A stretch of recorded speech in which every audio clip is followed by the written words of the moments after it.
এক এক করে মুসলিম নেতাগুলোকে শেষ করে দিচ্ছে আমেরিকা।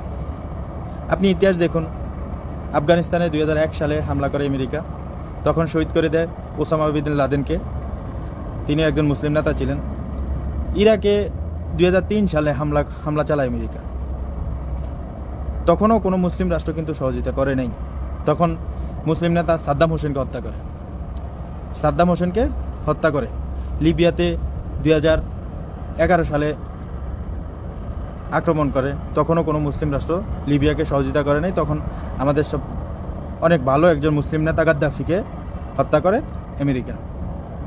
মিশরে গণহত্যা চালায়, সেখানে অনেক মুসলিম ভাই বোনদেরকে শহীদ করে, তখনও আমরা কোনো মুসলিম রাষ্ট্র প্রতিবাদ জানায়নি। 2024 সালে ইব্রাহিম রাইসিকে হত্যা করলো প্ল্যান করে, তখনও কোনো মুসলিম রাষ্ট্র প্রতিবাদ জানায়নি। এভাবে করে মুসলিম নেতাগুলোকে শেষ করে দিচ্ছে আমেরিকা।